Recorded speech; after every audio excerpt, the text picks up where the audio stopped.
आज या ठिकाणी प्रेस कॉन्फरन्समध्ये आपणा सर्वांचं स्वागत. 14 मे च्या पत्र आदेशानुसार ईसीआयकडून आपल्या महाराष्ट्र राज्यासाठी मतदार याद्यांचा जो विशेष सपोर्ट पुनरीक्षण कार्यक्रम आहे SIR तो सुरू होण्यासाठी आपल्याला आदेश आलेले आहेत आणि त्याचा प्रोग्राम 14 मे रोजी आपल्याला मिळालेला आहे. त्यामध्ये विशेष सखोल पुनरीक्षणासाठी जो आहार दिनांक दिलेला आहे तो 1 ऑक्टोबर 2026 आहे. त्यानंतर SIR ची तयारी करणं आणि प्रशिक्षण घेणं, BLOचं प्रशिक्षण घेणं आणि जे इनोमरेशन फॉर्म आहेत मतदारांना वाटप करायचे आहे त्याची छपाई करणं, याच्यासाठी जो कालावधी आहे तो 20 जून पासून 29 जून पर्यंत हा कालावधी दिलेला आहे. त्यामध्ये तयारी करणं, प्रशिक्षण किंवा छपाई काम करायचं आहे.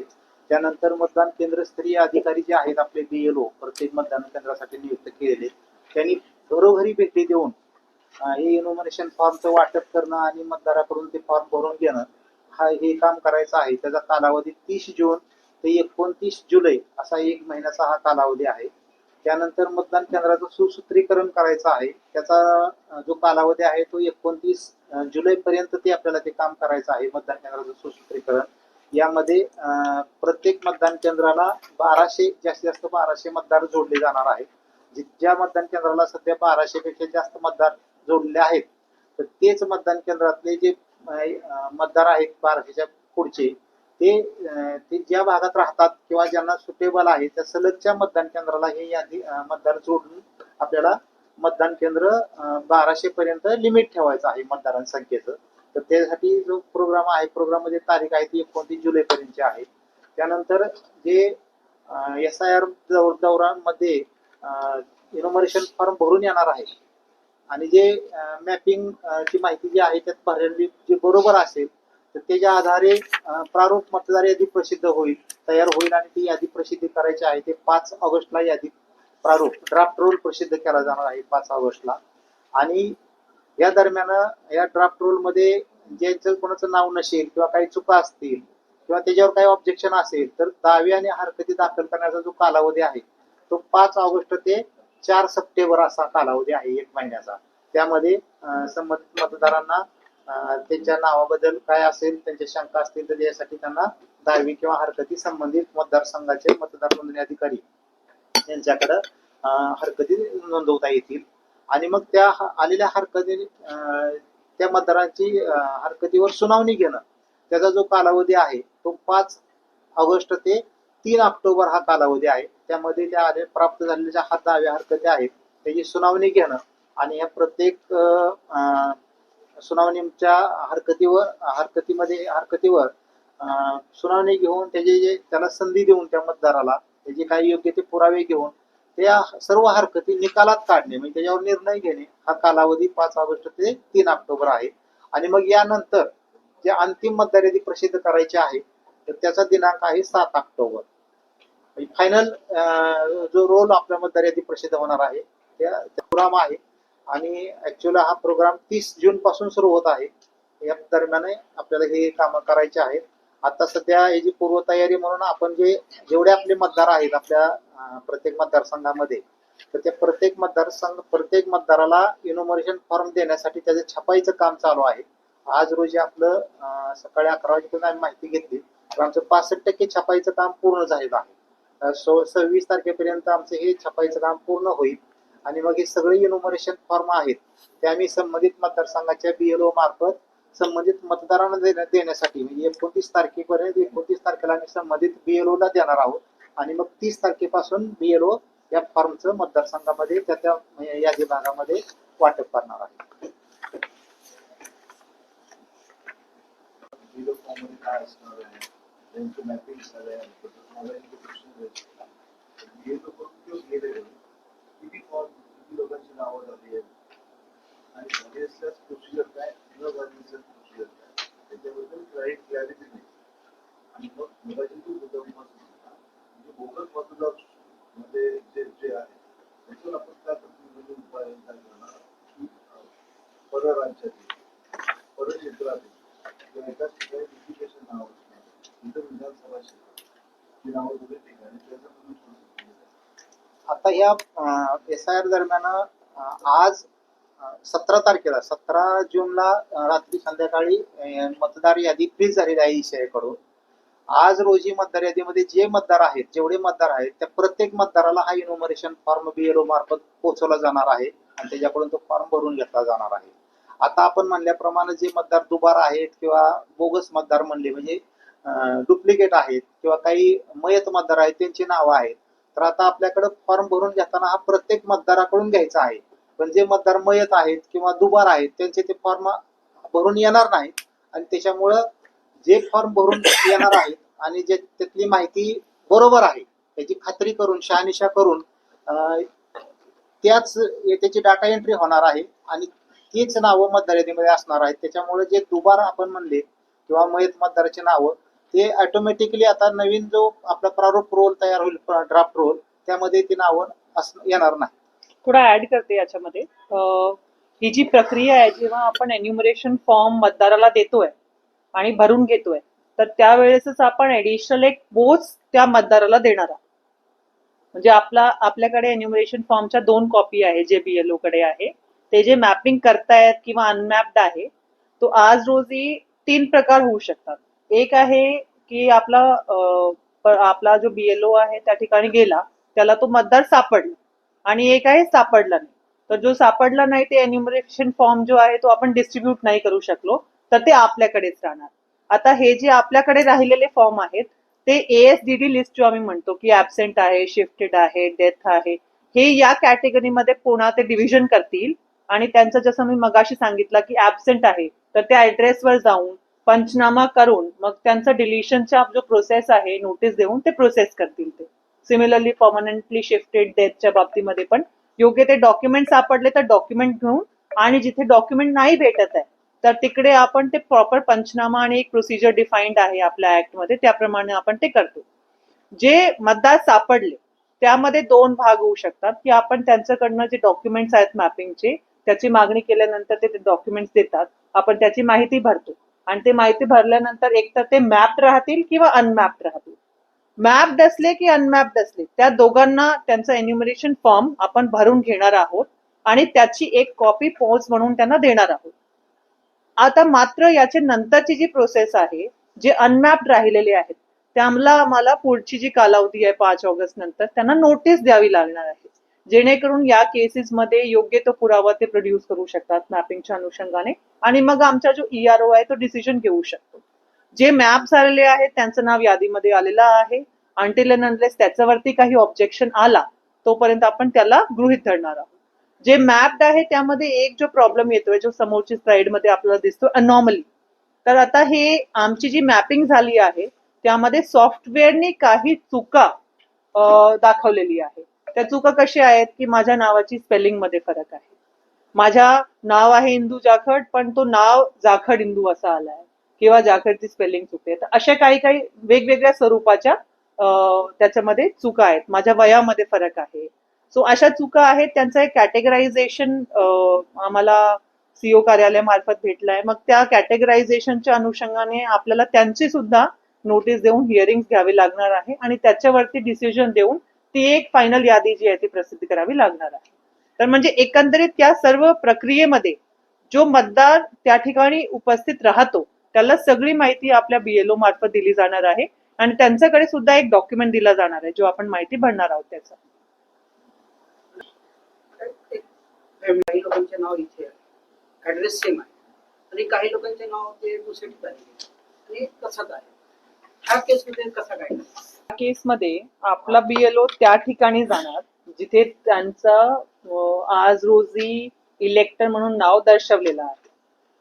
जर तो त्याच BLOच्या क्षेत्रामध्ये आहे आणि त्यांचा अड्रेस चुकला आहे तर ते अड्रेसच्या अनुषंगाने तिकडे नोंद घेऊ शकतात. म्हणजे कधी कधी असा पण असतो की पूर्ण अड्रेस नाही, पण जर तो मतदार आपल्याला त्या एरियामध्ये सापडला नाही तर आपल्याला त्यांना परमनंटली शिफ्टेड म्हणून AST मध्ये मार्क करावं लागणार आहे आणि त्या अनुषंगाने पुढची कारवाई करावी लागणार आहे.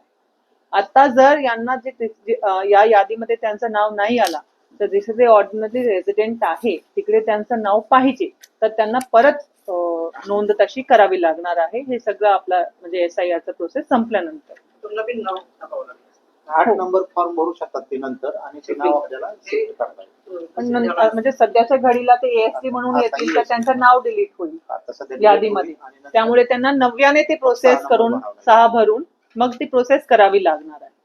सो आता जी बेसिक एएसटी लिस्ट जी होती त्याच्यामध्ये ही ऍक्शन आधी झाली पाहिजे होती. पण आज रोजी पण जर आपल्याला आजच्या घडीला दिसतोय की असं आहे तर एएसटी लिस्ट वरती अकॉर्डिंगली ऍक्शन केलं जाणार आहे. जसं प्रश्न सांगितला होता की ही माझी चॉईस आहे, मी इथे पण राहतो आणि तिथे पण राहतो, मी काही दिवस इथे राहतो, काही दिवस मी तिथे राहतो, तर then it is their choice की तिथे कुठे त्यांचं नाव त्यांनी ठेवायचं आहे. पण ज्या वेळेस आमचा बीएलओ जातो तेव्हा त्यांनी तिकडे उपस्थित राहावा किंवा आम्हाला तिकडनं त्यांची माहिती मिळाली पाहिजे. ते मतदारांची जबाबदारी आहे एसआयआर मध्ये. आणि यामध्ये आपण सगळ्यांचा महत्वाचा रोल आहे की एसआयआरच्या दरम्यान जे मतदार आहेत ते तिथे राहतात. यासाठी त्यांनी जेव्हा आपला बीएलओ व्हिजिट करतोय किंवा त्यांच्या आजूबाजूच्या लोकांनी त्यांना माहिती दिली पाहिजे आणि ते तिकडे उपस्थित पाहिजे, मगच त्यांचं नाव जो आहे तो मॅप होऊ शकेल. तसं तुम्ही मागे बोलले. तुम्ही जे म्हटलं तुमच्या लाडकी ठिकाणी त्यांचा मला तर मुद्दा जो होता अलीकडे की पालघरमध्ये मी राहतो, पालघर नगर पण माझी त्याच फ्लॅट आहे, तर त्यांना काय करायचं आहे? म्हणजे तो सोयीस्कर म्हणून एखाद्या वॉर्डचा चॉईस करेल की त्याचे परमनंट आहे त्याचा चॉईस करेल? जो राहतो म्हणजे ते ऑर्डिनरीली रेझिडेंट पाहिजे तिकडे, म्हणजे ते पण एका ठिकाणी ते त्यांचं नाव ठेवू शकतात.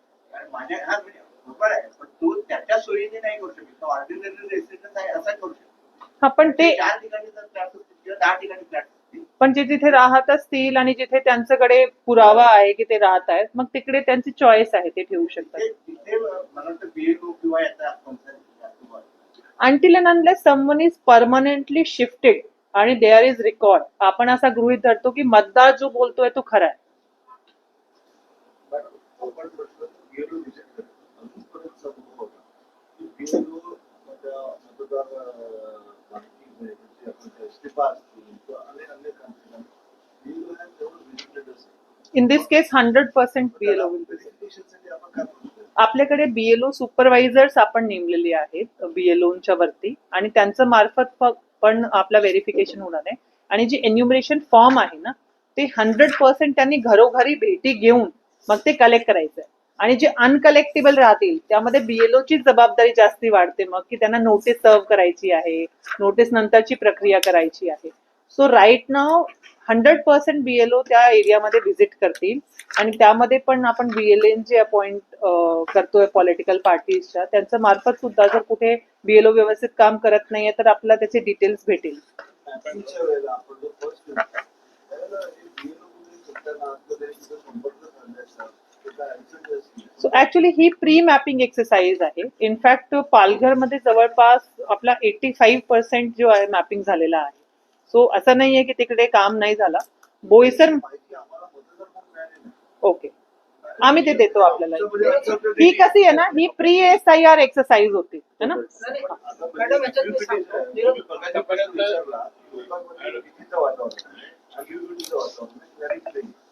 So I think to clarify that only आपण सगळ्यांच्या माध्यमातून त्यांना माहिती पुरवतोय. आधी आपण जी प्री एसआयआर एक्सरसाइज केली त्यामध्ये 2 गोष्टी होत्या. एक होता की टेबल टॉप एक्सरसाइजने ज्या ज्या लोकांचे आपल्याला स्वतःचे मतदार यादीमध्येच भेटले म्हणून किंवा ज्यांचे आई वडिलांचे रेकॉर्ड आपल्याला भेटले म्हणून आणि दिले, त्यानंतर आपण आपले जे बीएलओचं काम कमी होतं म्हणजे ज्यांच्याकडे मॅपिंग पर्सेंटेज कमी होता त्यांना आपण घरोघरी फिरायला सांगितलं होतं प्री एसआयआर मध्ये.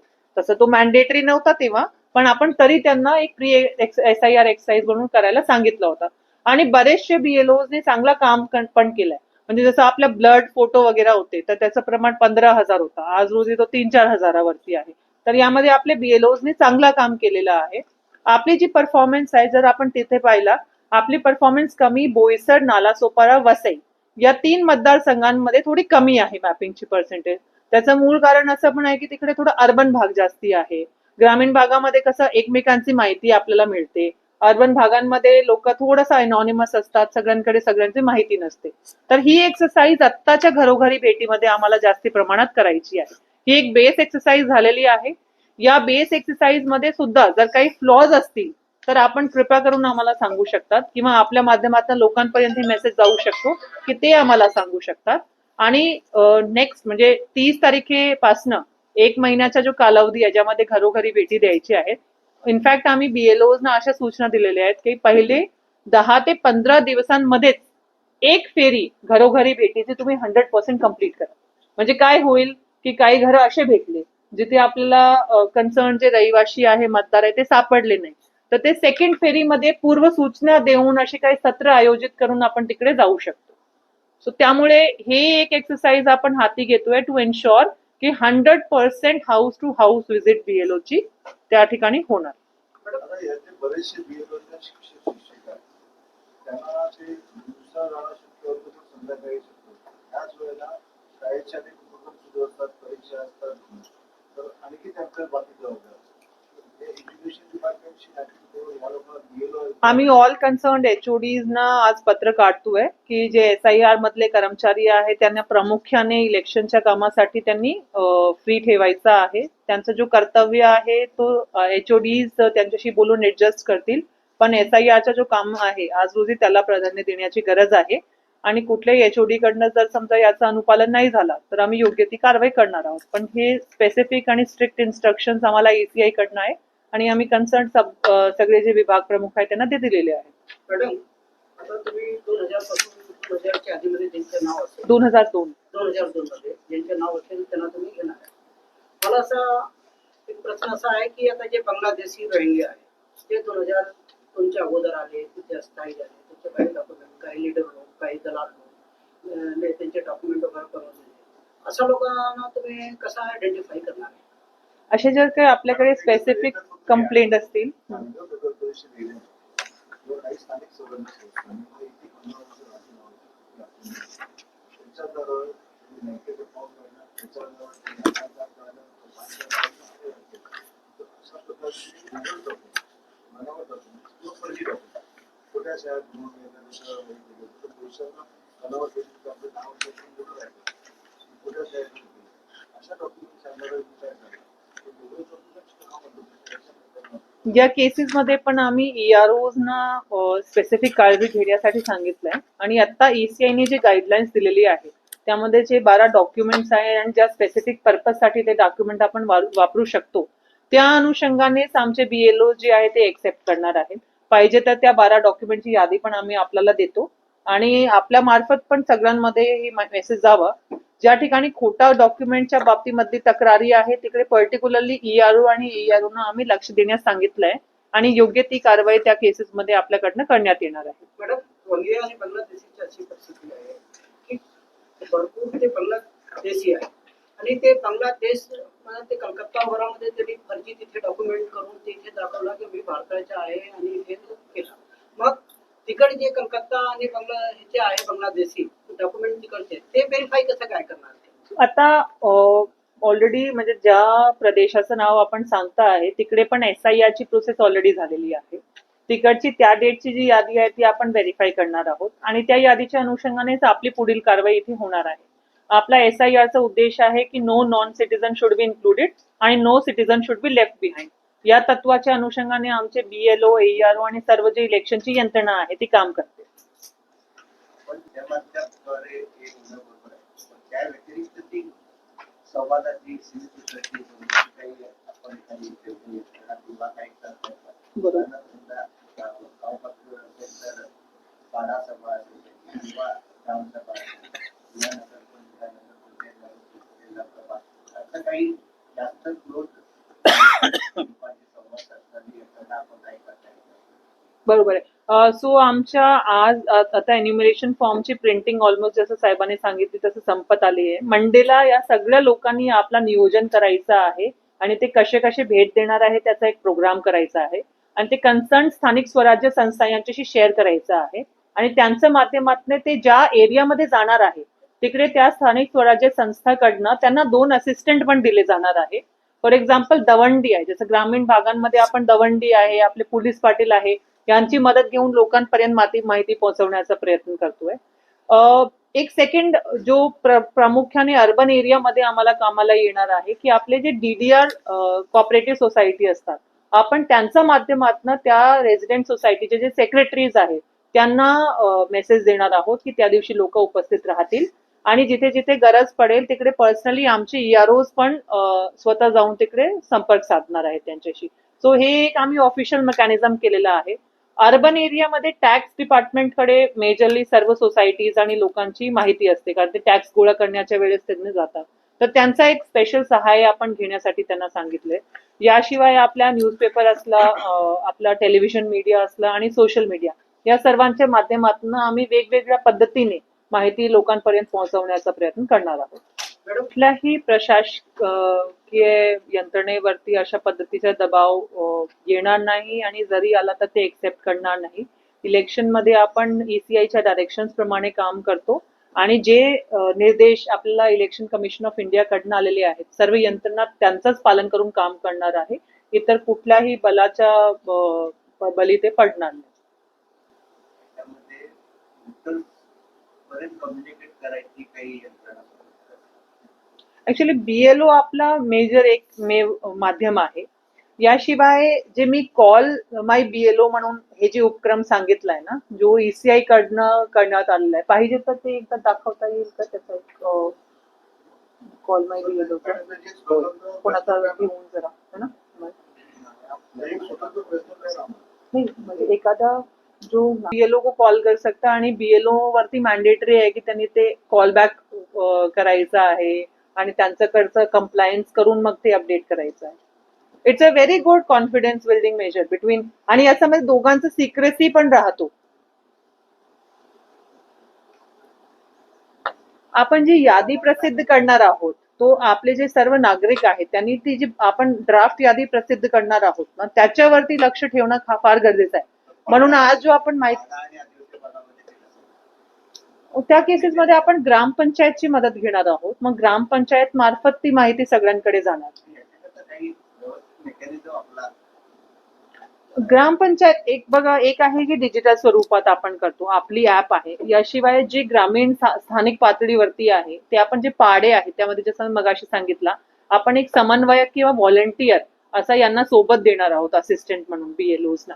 तर त्यांच्या माध्यमातून ती माहिती तिथपर्यंत पोहोचण्यासाठी ECIचे स्पेशल इन्स्ट्रक्शन्स आहे. आणि जे असिस्टंट आहे ना, तो लोकल माणूस असणार, कारण जसं मगाशी आपण डिस्कस केला, BLO बरेचदा तिकडचा स्थानिक नसतो, तो प्रशासकीय कर्मचारी असल्यामुळे. तर त्यांना स्थानिक पातळीवरचे 2 असिस्टंट देण्यासाठी हे आहे. आणि जिथे पाडे आहे तिथे प्रत्येक पाडानिहाय एक पर्सन आपण देण्यास सांगितलंय. त्यासोबतच जे BLAs आहेत त्यांच्यावरती पण आम्ही जे ग्रामीण भाग आहे जसं विक्रमगड वगैरे आहे तिकडे फोकस करतो. पण जसं ओव्हरऑल जर आपण मॅपिंग पाहिला, तो मॅपिंग ऑफ एक्झिस्टिंग वोटर ते विक्रमगड, डहाणू या भागांमध्ये आपली खूप चांगली आहे. म्हणजे वी आर ऑलमोस्ट नियर 90%, आणि तिकडे नॉर्मली पर्सेंटेज पण कमी आहे. हा जो चॅलेंज आहे SIRचा, तो ग्रामीण पेक्षा अर्बन मध्ये प्रॉब्लेमॅटिक आहे. कारण अर्बन मध्ये एक तर फ्लोटिंग पॉप्युलेशन आहे, दुसरा ती एनॉनिमिटी जी आहे ना, ग्रामीण क्षेत्रामध्ये ओव्हरऑल रिस्पॉन्सिबिलिटी घेतली जाते, ओव्हरऑल माहिती दिली जाते. अर्बन एरियामध्ये आपल्याला थोडीशी अडचण येते. मॅडम, जसं की आपल्या इलेक्शन मध्ये बघितलं असेल की काही मतदार इथे नाव आहे, दुसऱ्या राज्यामध्ये आहे, तेव्हा इलेक्शन लागते, लोकसभाचे, विधानसभाचे, या इलेक्शन असेल, पण त्या मतदारांना शोधून ते लीडर असतील ते या शोधून काढून आणून तिथे मतदान करायला लावतात, बरोबर. दुसऱ्या गोष्टी, ज्या मतदाराच्या ऍड्रेस मिसमॅच असेल, म्हणजे ह्या गावामध्ये राहतो त्याच्या नाव दुसरे, अशा लोकांचे पण नाव तुम्ही डिलीट करणार आहे की त्यांना नोटीस देणार आहे ऍड्रेस साठी? मी मगाशी ती प्रक्रिया सांगितली ना, म्हणजे ऍबसेंट, शिफ्ट आणि डेथची, म्हणजे त्या केस प्रमाणेच आपण ती कारवाई करणार आहोत. ती विहित कारवाई आहे जी आपण रुटीन मध्ये करतो. फक्त या केसमध्ये ASD ची लिस्ट आहे त्याच्यावरती आपण डेडिकेटेड कारवाई करणार आहोत.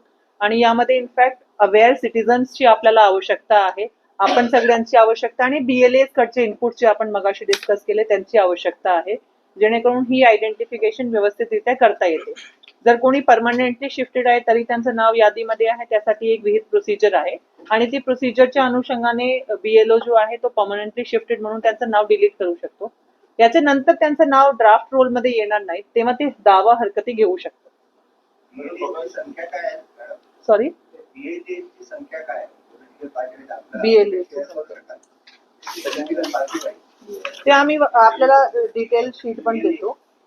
आपल्याला पार्टी निहाय दिलेला आहे, आणि उलट आपण त्यांना सगळ्यांना रिक्वेस्ट पण केली आहे की तुम्ही सगळीकडे ते द्या जिथे जिथे जसं बीजेपीने बऱ्यापैकी दिलेले आहेत एक विशेष संघटना तो बीएलए अपॉइंटमेंट मध्ये तर पॉलिटिकल पार्टीसाठीचे इन्स्ट्रक्शन्स आहेत रिकॉग्नाइज पार्टी मगाशी सांगितलं की इथे शहरी भाग आहे तेव्हा ते पालक इलेक्शनच्या तोंडावर बाहेरगावच्या गावांशी उत्तर भागातील मतदारांचे इन्फ्लुएन्स खूप आहे आणि एक आपल्याला संपूर्ण उमेदवार त्यांनी केले तर ज्या वेळेला बीएलओ काम करेल त्यावेळेला बीएलए ते जे बीएलए काम केलं असेल तर बीएलए त्याला इन्फ्लुएन्स करणार नाही या मतदारांना कायम ठेवलं बीएलए मला याच्यासाठी काय खबरदारी मी मागे पण जेव्हा सांगितलं होतं की बीएलए आणि बीएलएचा इनपुट देण्या बाबतीतचा राहील पण इन्फ्लुएन्स किंवा प्रेशर अशा गोष्टी ज्या आहेत ते आपल्याला ठेवायचे नाही म्हणजे आपल्याला योग्य कोऑर्डिनेशन ठेवायचं आहे पण डिस्टन्स पण ठेवायचं आहे आणि पर्टिक्युलरली जो एक इन्स्ट्रक्शन आहे की कुठल्याही पक्ष कार्यालय वगैरे मध्ये आमचे बीएलओ मीटिंग नाही घेणार किंवा कोणी त्यांना प्रेशर टाकत आहे फ्रॉम पॉलिटिकल पार्टी वगैरे ते कुठेही त्यांनी त्याच्यावरती लक्ष द्यायचं नाहीये किंवा ते बळी पडायचं नाहीये त्याला एक जो दुसरा आपण मुद्दा सांगितलाय की इन्फ्लक्स असतो की म्हणजे ते इकडे पण आहे वोटर तिकडे पण आहे वोटर सो विद इन महाराष्ट्रासाठी ती एक प्रोसिजर आता इलेक्शन कमिशनने डिफाईन केलेली आहे आणि आमचे बीएलओजना ते शोधता येते आणि ते ऑटोमॅटिकली पण येणार आहे सो डुप्लिकेशन साठी विशेष एफर्ट्स आमच्या सीओ कार्यालयामार्फत घेतले जात आहेत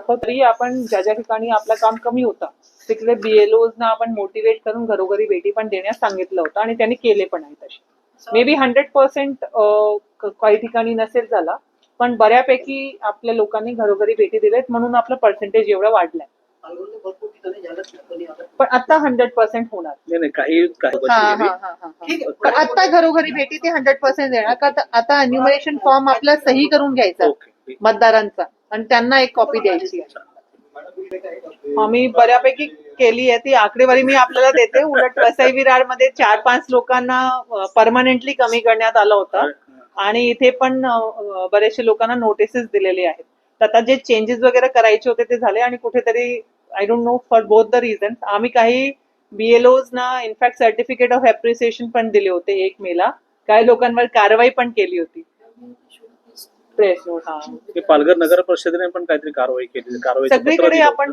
जिथे लोक काम करत नव्हते सगळीकडेच आपण कारवाई साठी दिलं नंतर शिक्षा करण्याची साधन होणार आहे त्याची भरपाई कशी? मी असं नाही म्हटलं की परमनंट म्हणजे SIR 10 दिवस 15 दिवस एक जे महिना- SIR आहे त्यामध्ये SIR चा जो काम आहे तो प्राधान्याने त्यांनी करायचा आहे की त्यांचं कन्सर्न HOD योग्य ती व्यवस्था त्यांच्यासाठी करायची आहे आणि ही जबाबदारी HODची आहे की SIR च्या कामाला प्राधान्य भेटेल तर त्यामधला जो ऍडजस्टमेंट आहे ते कन्सर्न विभाग प्रमुख यांनी करायचं आहे जेणेकरून दोन्ही रिस्पॉन्सिबिलिटीज ते कसं पार पाडू शकतात पण SIR चं काम कुठेही इतर कामांमुळे प्रभावित होता कामा नये ऑल डिपार्टमेंटचे लोक आहेत